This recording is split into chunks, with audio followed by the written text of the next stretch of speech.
It happened in silence. No shouting, no raised voices, no scene.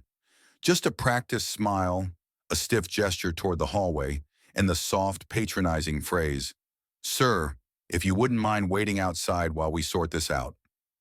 The black man, dressed plainly, holding nothing but a modest suitcase and a quiet demeanor, was dismissed like background noise.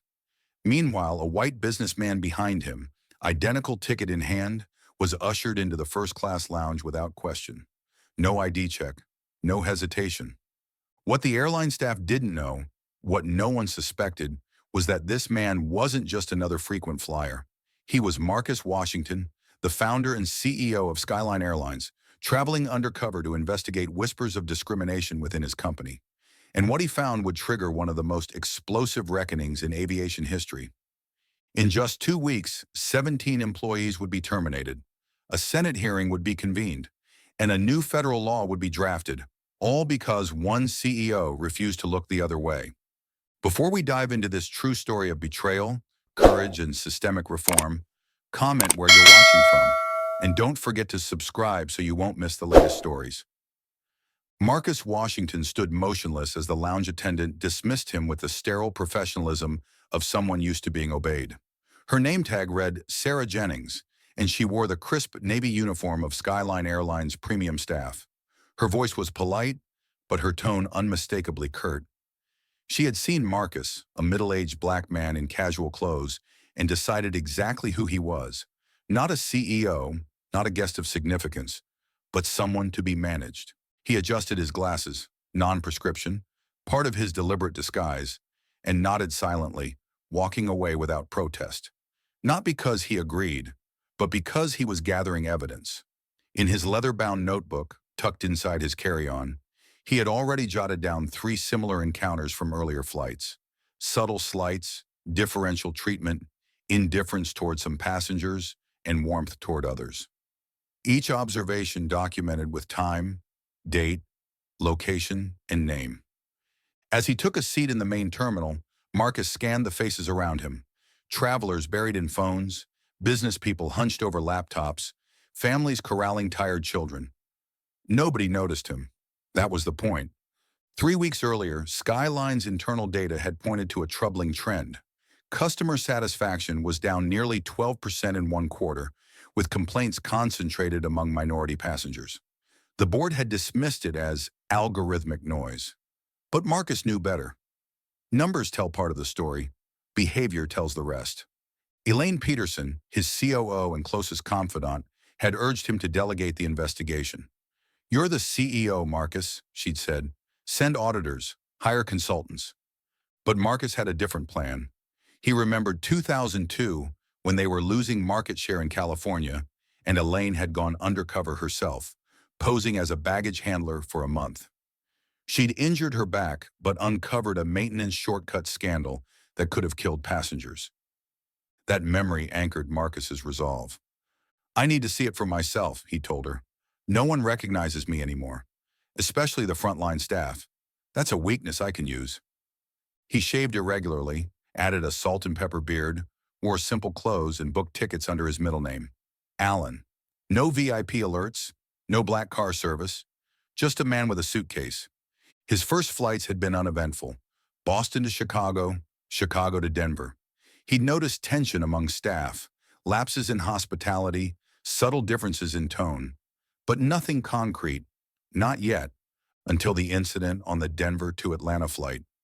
He'd been seated beside an elderly white woman struggling to stow her bag. Diane, the flight attendant, walked past them without a glance. But 2 rows up, she'd rushed to assist a younger white man with the same issue. Marcus had made note of it, and by the time that flight landed, he'd logged 3 more incidents, patterns emerging like ink from water. Now, at the Atlanta terminal, the incident with Sarah Jennings crystallized the pattern. Marcus pulled out his notebook and documented the moment. Her name, the exact wording, the time, the contrast with how she'd welcomed the white businessman behind him. That's when a voice beside him spoke. "They did the same thing to me last month." Marcus looked up to find a man his age, brown-skinned, sharply dressed but travel-worn. His name was Calvin Thornton, and he wore the badge of a diamond-level traveler around his neck. "Sarah?" Marcus asked quietly. "Same one," Calvin confirmed. "It's been months now. You see it if you're watching. If you're not the right kind of traveler, you get a little extra weight, a little extra scrutiny." Marcus extended his hand. "Alan Washington, Platinum. Calvin Thornton, Diamond. But that doesn't seem to matter anymore." They talked quietly for 15 minutes. Calvin described delays, random security checks, mysteriously unavailable upgrades, always for certain passengers. Marcus probed gently, asking questions like a consumer advocate. He didn't reveal who he was. Before leaving for his gate, Calvin said something that stuck with Marcus. "Used to love flying Skyline. Felt like they saw us. Lately, not so much. Something changed." Marcus nodded, the weight in his chest growing heavier. This wasn't isolated. This was institutional, a creeping rot spreading from terminals to cabins to culture. As Calvin walked away, Marcus's phone buzzed. It was Elaine. "Check-in time. How's it going?" He stared at the message but didn't reply. This wasn't for texts anymore. This was deeper. He needed more data, more witnesses. One incident might be a misunderstanding. 5 could be coincidence. But 10? 15? Documented by a CEO undercover? That would be a reckoning. Marcus stood up and walked back to the lounge.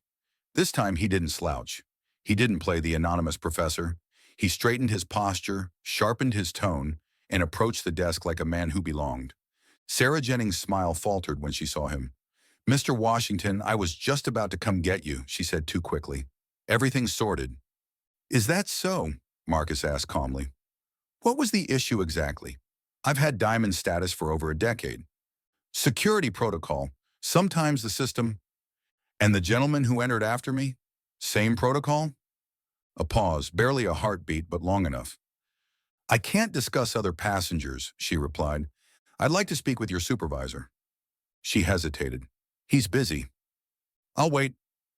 20 minutes later, Thomas Reed, operations director, appeared. Older, grizzled, too experienced to be rattled easily. He wasn't ready for what Marcus said next. "Not confusion, Mr. Reed. Discrimination." The word discrimination didn't echo in the air, but it hit like a crack of thunder. Thomas Reed, seasoned as he was, stiffened at the accusation. For a moment, he kept the company's smile in place, a polished shield honed over decades of smoothing over complaints and sidestepping real accountability. "That's a serious claim, sir," Reed said finally, gesturing toward a side door. "Why don't we discuss this in my office?" Marcus nodded, following without a word. As the door closed behind them, the sterile professionalism began to crack. Reed's tone grew more clipped, defensive. "I can assure you, Mr. Washington—" "Call me Alan," Marcus said calmly, still in character. "Fine. Mr. Washington, Skyline Airlines takes all allegations seriously. If you feel you've experienced subpar service, I'd be happy to file a formal report." "A report?"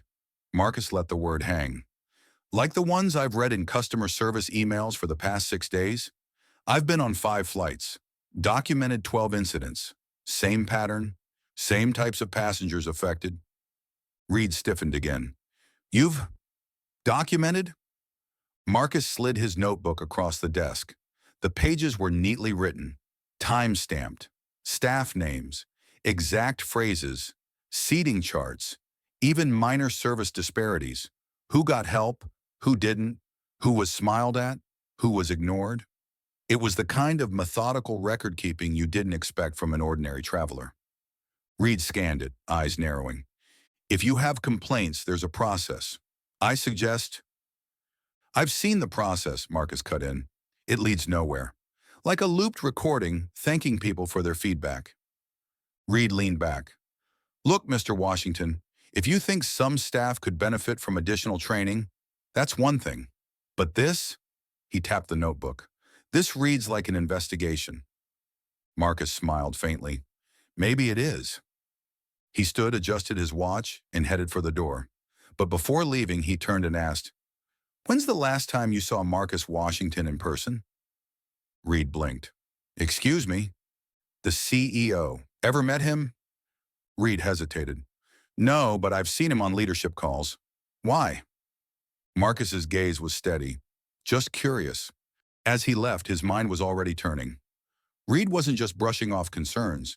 He was hiding something. And now Marcus had a name and a face to watch more closely. Back in the terminal, Marcus opened his phone and finally messaged Elaine. We have a bigger problem. This goes beyond bad service. Starting phase 2. Prepare the board. The next few days confirmed everything Marcus feared. On a connecting flight from Atlanta to Los Angeles, he found himself seated in economy beside a familiar face.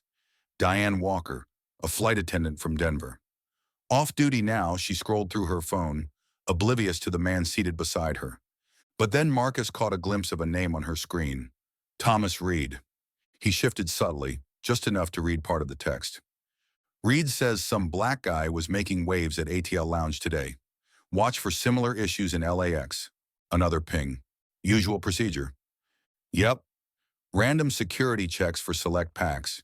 You know the drill. Marcus's heart pounded. The wording was casual, like an inside joke, but the meaning was unmistakable.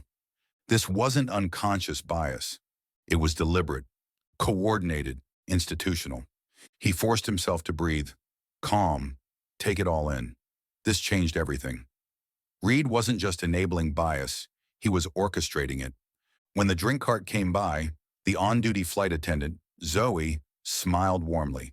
Her kindness stood in sharp contrast to Diane's earlier coldness. As Zoe moved on, Diane leaned toward Marcus. Don't get used to that, she said, motioning to Zoe. She's new, still believes every passenger deserves champagne service. Marcus raised an eyebrow. And you don't? Diane laughed under her breath. Not when they make our jobs harder. He stared at her. Which passengers are those? She gave him a look, started to say something, then stopped. You know the type. I'm not sure I do. Clarify. Her smile vanished. Forget it. But Marcus didn't forget.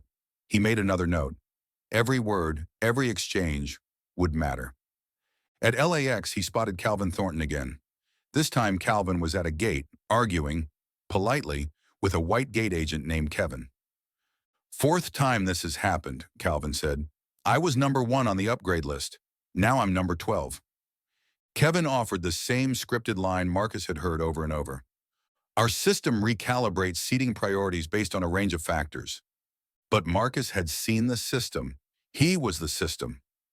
Calvin turned and spotted Marcus.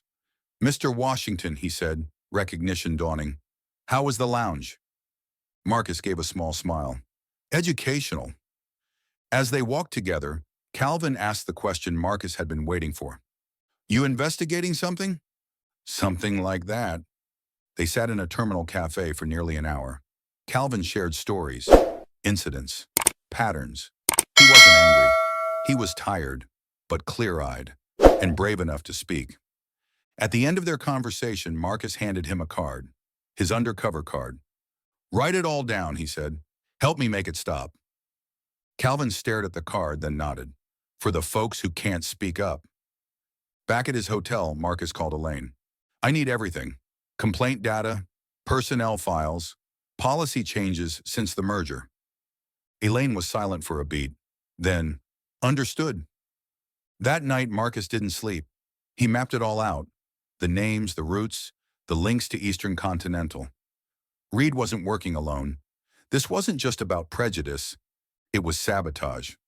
Elaine's voice was taut with urgency when she called the next morning. Marcus, I pulled the files. You were right. Reed isn't an outlier. He's a node, and he's not working alone. Who else? 7 more names, all former Eastern Continental, all placed in key mid-level positions within weeks of the merger. Operations, customer experience, tech systems, and HR. That can't be coincidence. Marcus exhaled. Number, that's a network. She continued. The changes to Skyline's upgrade algorithm, traced back to a directive from Diane Walker. Yes, the same flight attendant you mentioned. She's not just cabin crew. She's listed as a special liaison for passenger optimization and consulted on algorithm modifications. So she helped bake discrimination into the code. And then covered it with corporate jargon, Elaine confirmed. But there's more. Reed wasn't just enforcing biased policies. He was running what appears to be an intentional effort to damage service quality, but selectively. Marcus sat forward. Define selectively. Elaine's voice was icy. Primarily toward passengers of color and certain socioeconomic indicators. Flags triggered based on surname, zip code, even credit card issuer. That's not just unethical, that's illegal. And potentially part of a broader strategy. I pulled a cache of internal Eastern Continental documents that went public during last year's merger hearings. There was a mention of a plan, Operation Devalue. Marcus froze. Operation what? Operation Devalue, Elaine repeated. The idea was simple. Weaken Skyline from the inside after failing to acquire it. They couldn't buy you out, so they planned to make your company vulnerable. Reed, Walker, and others were the agents. And discrimination was their weapon. To degrade service subtly, create legal exposure, and tank stock value. So EC could swoop in later, say it was a failing company, and acquire it for pennies. Marcus stood in stunned silence, staring out his hotel window at the quiet hum of Los Angeles below. This wasn't just about bias, it was espionage, sabotage, a corporate coup disguised as poor service. You need to go public, Elaine said quietly. Not yet, Marcus replied. Not until I have enough to bury them. He hung up and began planning the final phase of his undercover operation. For 5 more days, Marcus flew from city to city, Seattle, Phoenix, Las Vegas, Dallas. His disguise held. His notebook grew heavier. At every stop, he saw the same signs. Rude treatment, dismissive responses, untraceable algorithmic shifts that magically benefited some passengers while punishing others, always along the same discriminatory lines. But he also saw something else.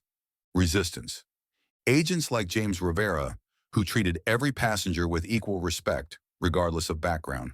Flight attendants like Emily Collins, who intervened when she saw injustice. Gate agents who apologized when they noticed a disparity and corrected it. These were the seeds of the airline he had once built. On the final leg of his journey back to Atlanta, Marcus took a middle seat again, tucked his notebook under his arm, and breathed deeply. He had what he needed. He texted Elaine. Assemble the board, emergency meeting, no delays. Legal? Standby? HR? Already scrubbing records. I flagged 17 employees. Good. Tell security I want Reed in my office first. When Marcus stepped off the plane in Atlanta, he walked not to the terminal exit, but directly to Skyline's executive building. He rode the elevator to the 38th floor alone. The walls of his office were just as he'd left them. Photos, awards, a model of the first Skyline jet he ever bought. But Marcus didn't pause for nostalgia. He shaved the beard, changed into a tailored navy blue suit, slipped on his diamond lapel pin, and with a single breath, he shed the identity of Alan Washington and reclaimed his true role. CEO Marcus Washington. At precisely 11 a.m., the boardroom fell silent as Marcus entered. Elaine walked in behind him, arms full of files. Thank you all for adjusting your schedules, Marcus began. What I'm about to share is not anecdotal. It's systemic, and if we don't act, it will destroy everything Skyline stands for. For the next hour, Marcus laid it bare. The patterns, the policy changes, the deliberate targeting, the internal network of saboteurs, the connection to Eastern Continental's failed acquisition, the coordinated plan to devalue Skyline Airlines by turning its greatest strength, passenger experience, into its greatest liability. He named names, shared documents, presented anonymized passenger testimonies, played clips from conversations Diane Walker and others had carelessly texted or spoken aloud within earshot. At the end, he showed one slide. How does a $4 billion brand lose its soul, one unchecked policy at a time? Silence. Then, predictably, Johnson spoke. This is excessive. You're overreacting. You're talking about firing senior staff, changing half the system. That'll trigger lawsuits, costs, shareholder panic. Marcus didn't flinch. You think this will cost us? Try a class action lawsuit for racial discrimination. Try a Justice Department probe into algorithmic bias. Try losing the trust of our most loyal passengers. Another voice chimed in. What are you proposing? Immediate terminations of all implicated staff, Marcus said. Full review of all policy changes post-merger. Public recommitment to equity and dignity, and the appointment of a chief equality officer reporting directly to me. There was pushback. There was fear. But by the end, the vote was 10-2. Reed would be the first to go. And Marcus? He wasn't done yet. The rot had been exposed. Now it was time to burn it out. The executive conference room was unusually quiet as security escorted Thomas Reed inside. The man who once strutted through terminals like he owned the skies now moved with cautious, calculated steps. He adjusted his tie as if it could shield him from what was coming. Marcus Washington sat at the head of the table, posture calm, expression unreadable. He didn't stand. He didn't offer his hand. He simply pointed to the seat across from him. "Mr. Reed," he said with a clipped nod. "Please sit." Reed complied, feigning casual confidence. "This is quite a surprise. If this is about the lounge incident, I assure you—" "This isn't about one incident," Marcus cut in. "It's about a pattern, a network, a betrayal." Reed flinched slightly but held his ground. "I follow corporate protocol. If certain passengers are flagged—" "You wrote the protocol." Reed's mouth opened, then closed. Marcus slid a thick folder across the table. "Inside is a record of your internal communications, your directives to staff, notes on algorithm adjustments, all coordinated to disproportionately impact passengers of color. I also have testimony from employees and passengers, not to mention my own." Reed stared, blinking slowly. "I was that certain passenger in Atlanta," Marcus said, his voice steady. "I was Alan Washington, the man you had told to wait outside. You instructed Sarah Jennings to delay me, while white passengers with the same status were welcomed without question. I spoke to you about it. You brushed it off." Silence hung between them like turbulence before a storm. "You think this is enough to fire me?" Reed scoffed, reaching for false bravado. "Good luck with that. I've read the handbook. You've got no proof of intent, and if you terminate me without cause, I'll sue." Marcus leaned forward, unshaken. "Then let's talk about intent, shall we? Operation Devalue. I know what it is. I know you were part of it. The merger didn't go your way, so you and your colleagues tried to rot us from within." Reed's smirk twitched, faltering. Marcus continued. "You failed. And now I'm giving you one chance. Sign the separation agreement. 2 months severance in exchange for an NDA and waiver of claims. Or refuse, and I terminate you for cause, pursue legal action, and hand everything to the DOJ." Reed's hands clenched. "You'll destroy this company's reputation." "No," Marcus said. "You already did. I'm trying to save what's left." Moments later, Reed was gone. Security let him out without fanfare. His access revoked, his name erased from the internal directory before he reached the elevator. Marcus exhaled. One down. By day's end, 16 more employees followed. Some left angry, some crying, others stunned into silence. Among them, Sarah Jennings and Diane Walker, both of whom tried to defend themselves with the same tired phrase. "I was just following orders." But Marcus had heard enough of that in his lifetime. He turned instead to those who had stood against the current. At 7:30 p.m., Marcus picked up his phone and dialed a number Elaine had given him earlier. "Mr. Rivera? Marcus Washington here." A pause, then a startled, "Sir? Is everything all right?" "Yes and no. But I'm calling because I want to thank you for your professionalism, your integrity, your consistency. You've upheld Skyline's values when others forgot them." Rivera was quiet for a moment. Then, "I just did what I thought was right." "That's exactly why I'd like to offer you a new position. Training coordinator for the Denver hub. We're rebuilding. We need leaders." Rivera's voice cracked slightly. I'd be honored." "You've earned it," Marcus said simply. That night, Marcus made 2 more calls. Emily Collins and another gate agent, whose name had come up repeatedly in positive passenger reviews. Each was offered advancement. Each accepted with gratitude and a sense of renewed purpose. Recognition was just as critical as discipline. And now something else had shifted. The silence was breaking. Employees across the country began speaking up. Messages flooded HR. Some admitted to having seen discriminatory behavior, but not knowing how to report it. Others apologized for staying silent. A few turned in full reports, naming names, detailing patterns. The culture was cracking open, and the light was getting in. That morning, Marcus stood before every Skyline employee on a live broadcast streamed across all terminals, training rooms, and flight crew lounges.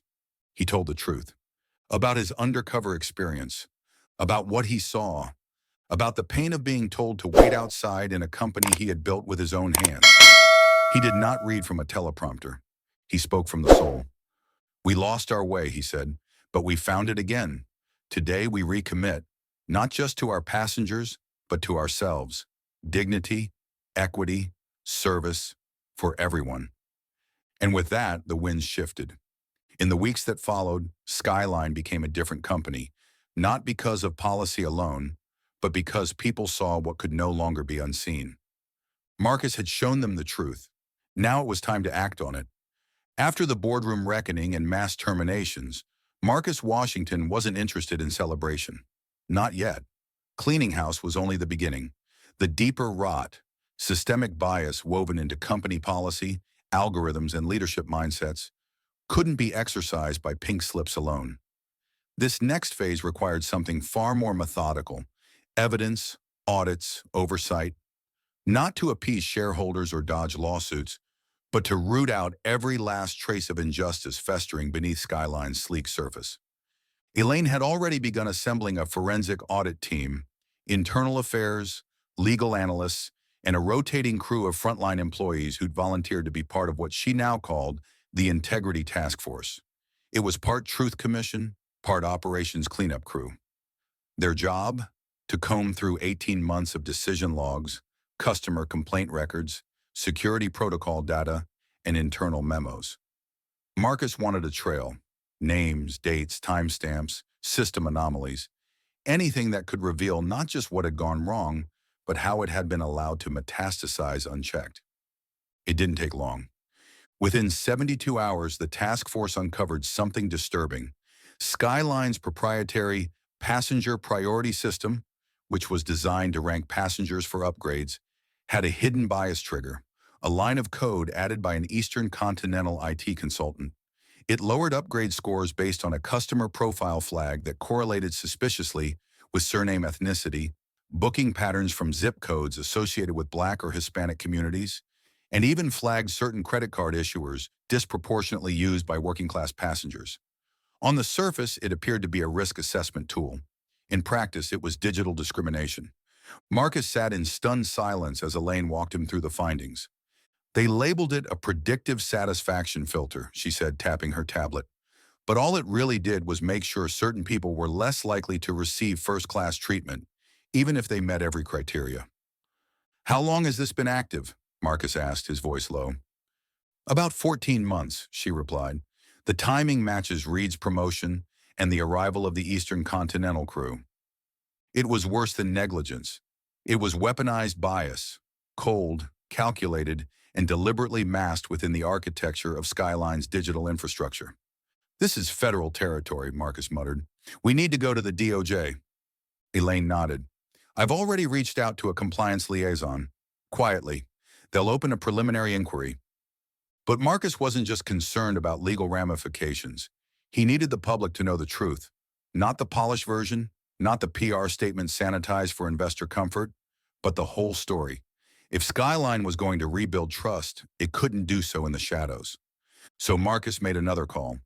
To Robert Chen, investigative reporter, Wall Street Journal. The man who had once profiled Skyline's meteoric rise now answered on the first ring. "Marcus Washington," Chen said, instantly curious. "To what do I owe this rare pleasure?"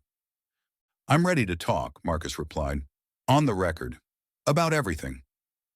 There was a pause. "You're sure?" "As sure as I've ever been. This story isn't about damage control. It's about integrity. And it's time the public knew how deep the problem went and what we're doing about it."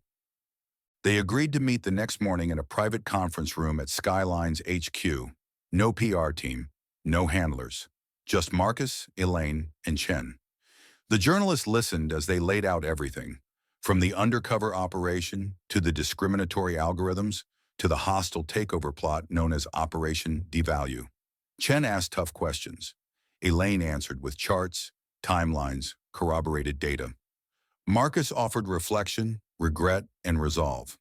By the end of the interview, Chen's face had changed. "This," he said, "is going to shake the industry." And it did. The article broke 3 days later. Front page, full column, headline, "Undercover CEO Exposes Discrimination, Corporate Sabotage at Skyline Airlines." Public response was explosive. Some passengers expressed outrage that such biases had ever existed under Skyline's banner. Others flooded the company's new feedback portal, sharing their own stories, some heartbreaking, some hopeful. Civil rights groups praised the company's transparency. Investor analysts fretted over brand damage, but begrudgingly admitted Marcus's approach was proactive, even visionary. But for Marcus, none of that mattered more than one specific email he received the morning after the article broke. Subject: "Thank you." It was from a mother in Detroit whose 10-year-old son, Jamal, had once been randomly selected for extra screening 3 times in one trip. She wrote about how humiliated he felt, how she'd written complaint after complaint and never received more than an auto-reply. "I thought no one was listening," she wrote, "but you were, and you did something. That matters." Marcus read the message 3 times before forwarding it to Elaine with 2 words: "Never again." Meanwhile, Skyline's Integrity Task Force continued uncovering traces of the sabotage: department-level bias in hiring practices, selective routing of complaints to slow processing queues, and one department head who had explicitly told staff to steer away from loud or problem-prone passengers, a dog whistle if there ever was one. They traced back every thread. And as they did, they weren't just exposing a problem, they were creating a blueprint for prevention. Marcus ordered the creation of a new executive office, Chief Equality Officer. Their mandate would be to audit customer experience across racial, economic, and demographic lines quarterly. Not to report to operations or HR, but to Marcus directly. It was a permanent check on the company's conscience.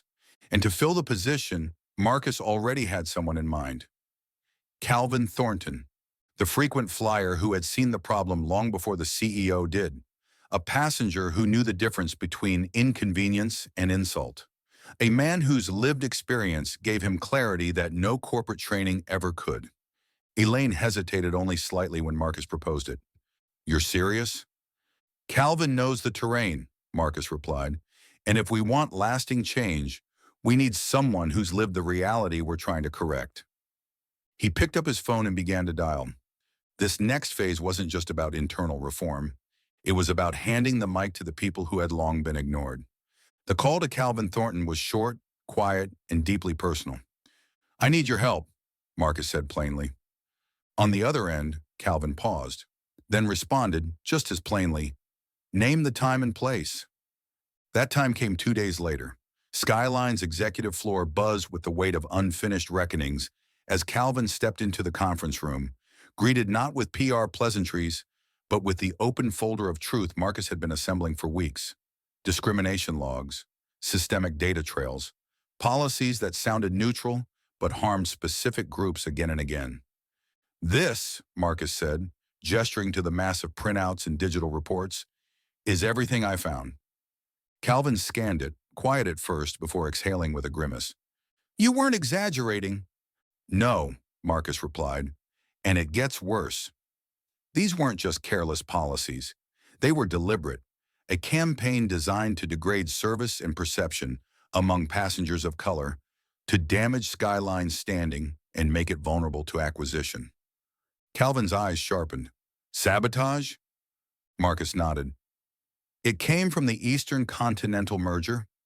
Reed wasn't just biased, he was planted, and we've identified others." "What do you need from me?" Marcus took a breath. "Leadership, a role. I want you to chair the Passenger Advisory Council, not as a figurehead. I want real power behind it, access to data, policy reviews, hiring input.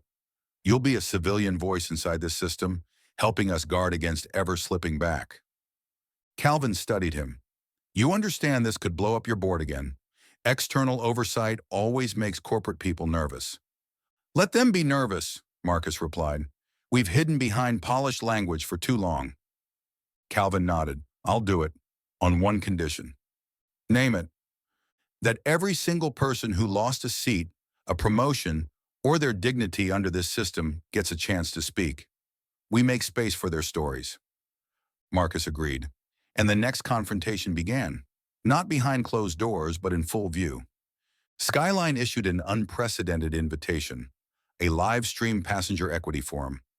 The event would feature executives, frontline staff, and most importantly, longtime passengers willing to share their experiences of discrimination, service failures, and how they were treated differently for reasons that had nothing to do with ticket status.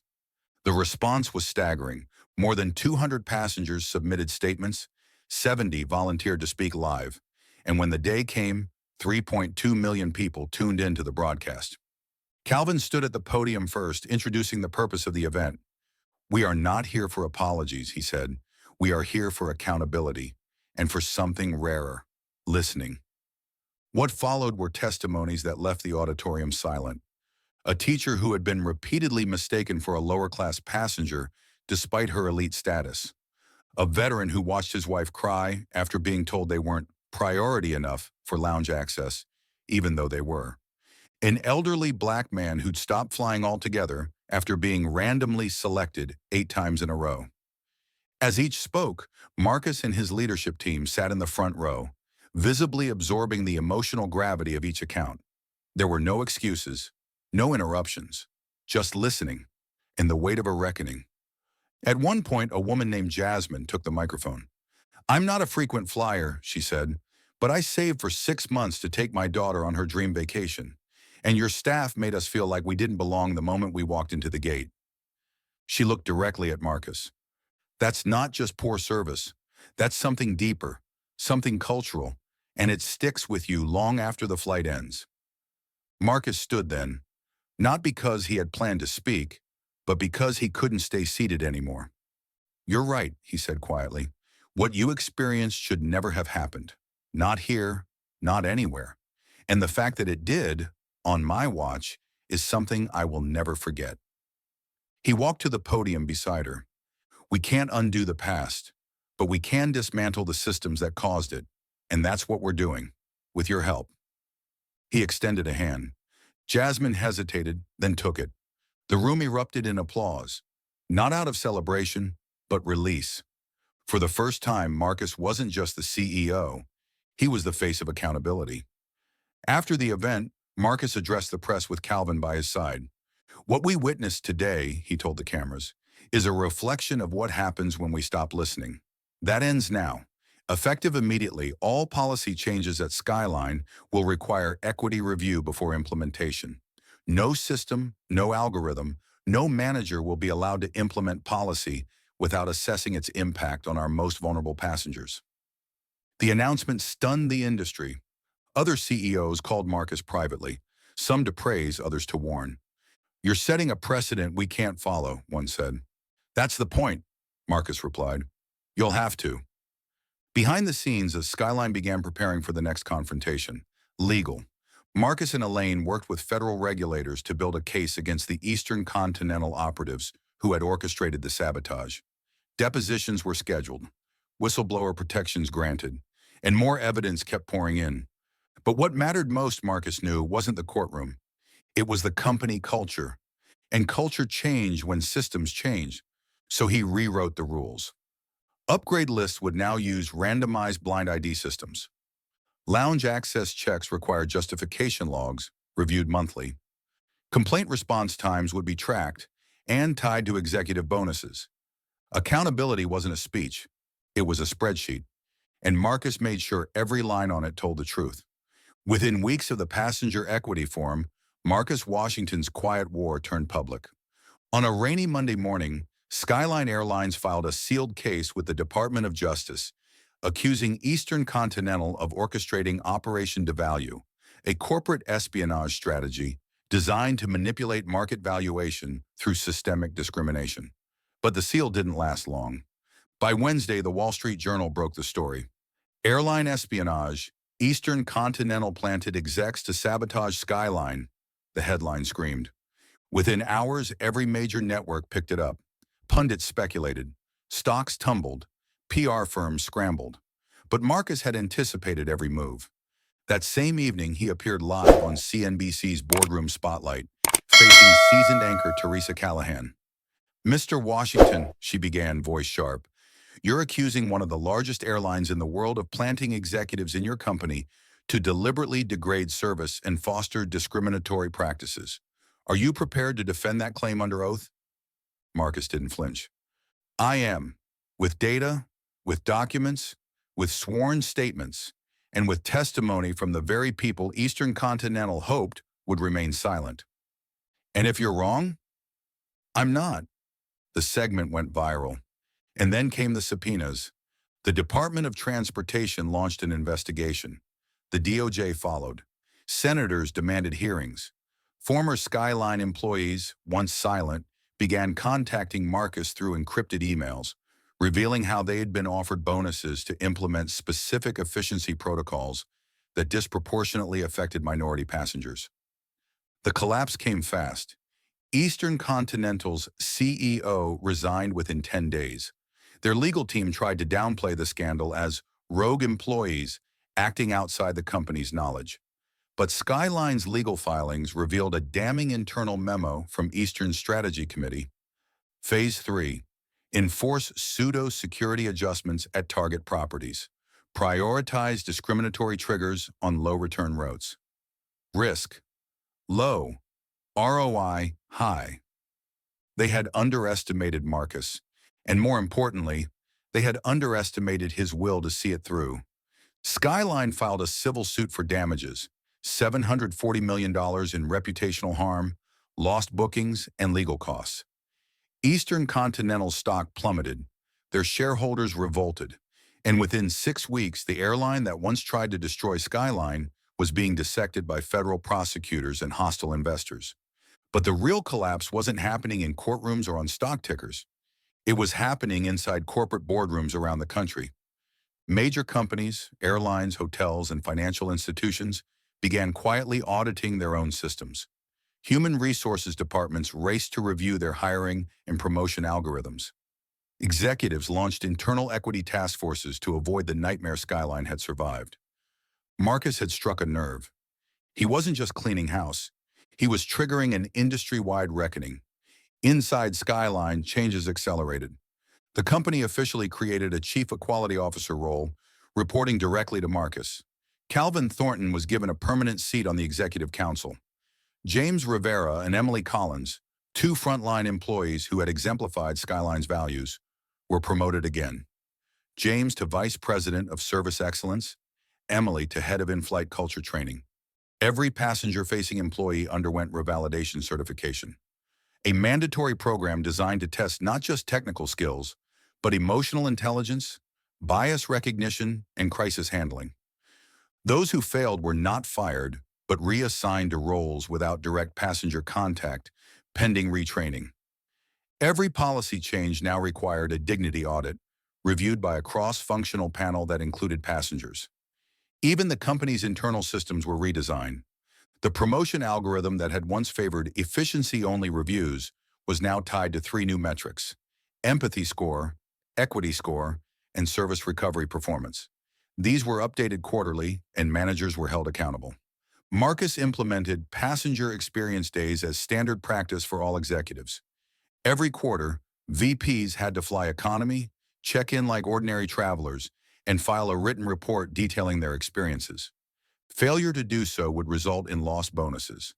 And then came the boldest move. Skyline scrapped its loyalty algorithm entirely. In its place, Marcus introduced a human-led scoring model based on consistency of service, fairness of treatment, and real passenger feedback, not just spending levels. The result? Customers noticed. Loyalty surged, especially among those who had once felt invisible. One powerful example came when Jasmine, the school teacher who had shared her story at the Passenger Equity Forum, flew again, this time to San Diego with her daughter. At check-in, she was greeted by a smiling agent who said, "Miss Daniels, welcome back. We remember your story, and we're honored to have you with us today." No scripts, no pandering, just dignity. It brought tears to her eyes. Marcus kept a photo of that moment in his office, framed next to a quote from his father. "You can't fix what you can't see." That quote had once driven him undercover. Now it became the foundation for Skyline's new training program, aptly titled Seeing Clearly. But for Marcus, the most significant moment came not in the boardroom or on the news, but in a quiet hallway at headquarters. He was walking to the elevator when a young janitor, a black man in his early 20s, stopped him. "Excuse me, Mr. Washington." Marcus turned. "Yes." The young man hesitated, then said softly, "I just wanted to say, what you did, going undercover, firing those people, it meant a lot. My cousin got treated bad on a flight once. No one listened. But now, it feels different." Marcus nodded, eyes heavy. "Thank you for saying that." The janitor smiled. "No, sir. Thank you." As the elevator doors closed, Marcus realized the truth. They hadn't just dismantled a corrupt system. They had changed the soul of a company. And that company was now setting the standard for an entire industry. 2 years after the purge, Skyline Airlines didn't just look different, it felt different. The shift wasn't cosmetic. It wasn't a slogan etched into pamphlets or a mission statement buried on the website. It was a change felt in the rhythm of the terminals, the tone of the voices, the consistency of the smiles, small details that said everything. Passengers noticed. So did staff. The toxic subtlety of discrimination, the lingering looks, the unequal scrutiny, the gatekeeping smiles had been replaced with a transparency and humanity that now defined the company culture. And it wasn't just inside Skyline anymore. Marcus's decision to go public, to testify before Congress, and to embrace accountability had rippled outward. The Skyline Act, once a mere regulatory suggestion, had evolved into enforceable federal law. All service-based industries, airlines, hotels, banks, even tech platforms, were now subject to algorithmic fairness audits, required to demonstrate that their policies, practices, and data models did not disproportionately harm marginalized groups. Skyline had become the benchmark. Other CEOs tried to replicate Marcus's approach, but most lacked his authenticity. Because at Skyline, reform hadn't started with consultants or press releases. It started with a CEO willing to give up his privilege, sit in the middle seat, and listen. The company had institutionalized that philosophy. Passenger experience days became monthly events, not just for executives, but for department heads, union reps, and newly promoted managers. Skyline's top-performing crew members were rewarded not just with bonuses, but with leadership pathways. James Rivera's Service Excellence Division trained over 5,000 staff in its first year, emphasizing the 3 Cs: consistency, compassion, courage. Flight attendants and ground staff were given more discretion to override automated decisions when they believed a policy failed to reflect Skyline's values. The culture empowered them, rather than restricting them. It wasn't perfect, no system was, but now mistakes were met with transparency and accountability, not defensiveness and silence. And that mattered. The company's annual employee summit, once a bland series of slideshow metrics, was transformed into an emotional, inspiring event. That year, it opened with a moment that would define Skyline's new legacy. A janitor named Marcellus Kane, who had joined Skyline during its darkest chapter, took the stage to share a story. "I clean terminals," he said simply. "You probably don't remember people like me, but I remember everything." He described watching a black mother and her child be told to step aside at a gate. He remembered the pain in the mother's voice, the embarrassment on her son's face, and then he recalled the moment, months later, when the same gate agent stopped them, greeted them by name, and escorted them to their seats with dignity. "They didn't recognize me," he said, "but I saw the change. I felt it." He paused. "And I realized, this isn't just Marcus Washington's airline anymore. It's ours." The room erupted in applause. Marcus, seated in the front row, blinked back tears, not for himself, but for the movement he had ignited. Calvin Thornton, now a nationally respected civil rights advisor and chair of Skyline's Passenger Advisory Council, had turned the council into a model copied by Delta, JetBlue, and even luxury hotel chains. Their rotating member structure ensured a constant infusion of fresh voices: mothers, disabled travelers, military veterans, LGBTQ+ activists, indigenous leaders, each with lived experience that reshaped the service playbook. In Calvin's words, "You can't fix what you ignore." That lesson had taken hold. One day, Zoe Carter, the former flight attendant who had risen to COO, sat in a policy meeting with tech engineers, questioning a seemingly minor adjustment to the boarding system's default sort order. "It drops passengers with special assistance needs to the end of the upgrade queue," an engineer explained. "It's cleaner that way." Zoe leaned forward. "Cleaner for whom?" The room went silent. The engineer, realizing his blind spot, nodded. The setting was adjusted. The algorithm retrained. That was the new Skyline. Not flawless, but fearless in confronting flaws. Media outlets that once treated the Skyline scandal as breaking news now covered the airline as a case study in corporate redemption. Forbes, Harvard Business Review, even Fast Company ran features. "From disgrace to blueprint," one headline read. "Skyline proves equity can be engineered," read another. Marcus was invited to speak at Davos, TED, and university commencements, but he declined most of them. He believed the real work happened off stage. Instead, he invested in Skyline's new leadership development program, Horizons, which trained frontline workers to become department leaders within 3 years. That year, 5 former janitors, 4 ticket agents, and 7 flight attendants were promoted to management roles. Marcus had one rule for Horizons applicants: if you've ever been told to wait outside, you're welcome inside. It wasn't just a policy, it was a declaration of values. 5 years after his undercover journey began, Marcus stood in the renovated Atlanta terminal. It was nearly unrecognizable. Cleaner, warmer, redesigned with accessibility at its core. He watched a young gate agent help an elderly Asian couple print their boarding pass. No rush, no frustration, just calm kindness. A family walked by, the mother smiling, the son holding her hand. The moment held no fanfare, no applause.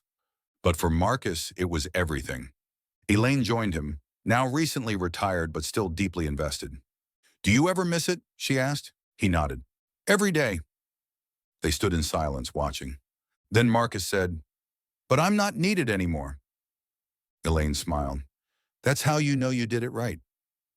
From a company once collapsing under the weight of its own silence, Skyline had been reborn into a standard-bearer for service, equity, and dignity. Not because of one man, but because that man had dared to step aside and see. 5 years ago, Marcus Washington had been told to wait outside. That single moment, quiet, humiliating, and nearly invisible to the crowd around him, had lit a fire that changed the course of an entire industry. But as the years passed, Marcus came to realize that the moment itself wasn't unique. What made it powerful was what he chose to do after it happened. He acted.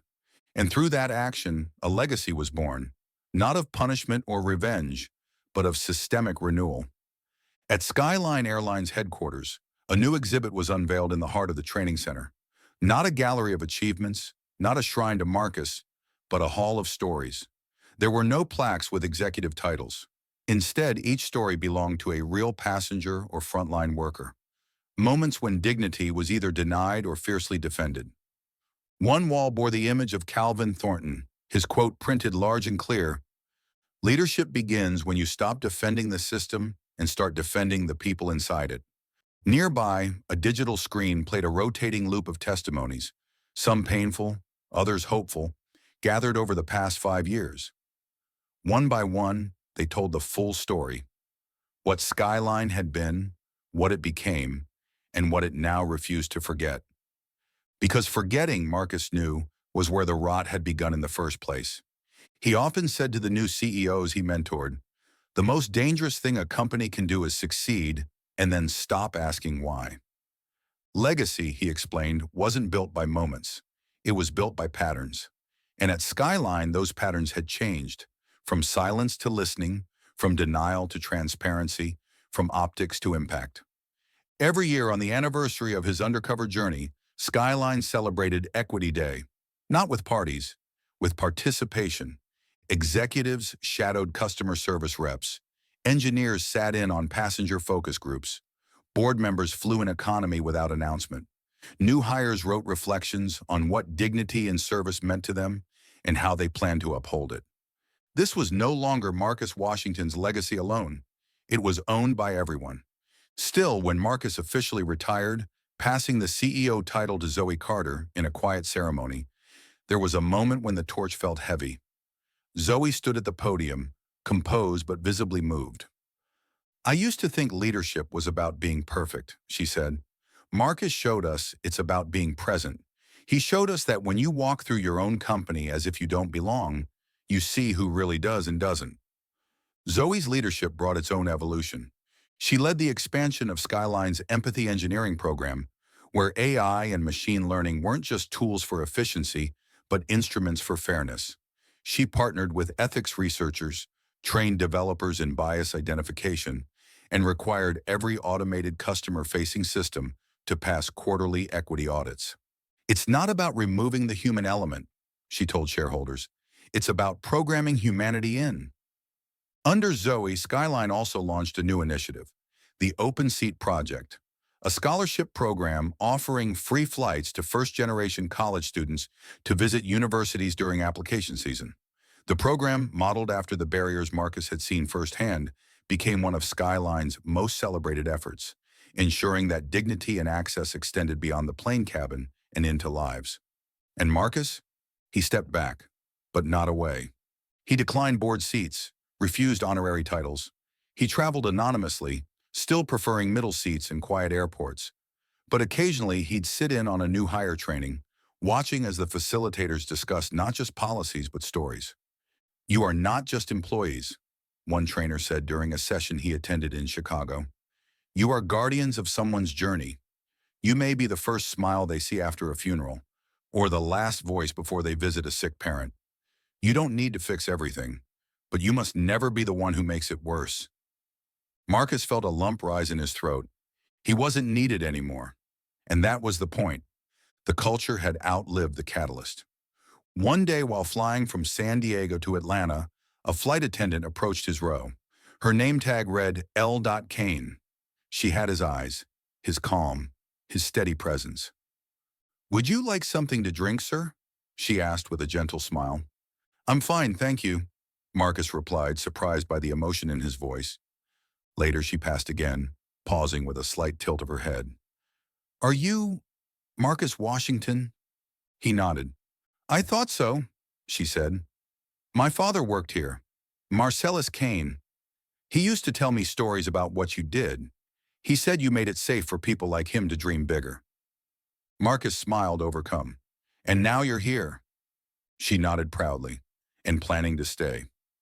When the plane landed, Marcus waited as passengers disembarked, breathing in the quiet of a mostly empty cabin. He stood, smoothing his jacket, and paused at the exit. The co-pilot, a young Latina woman, gave him a quick salute. "Mr. Washington," she said, "thanks for the runway." Marcus stepped into the jet bridge, feeling the familiar hum of the terminal. Legacy wasn't a name etched in glass. It was a mother being offered help instead of suspicion, a disabled traveler receiving dignity without exception, a young employee knowing their voice would be heard, not just tolerated.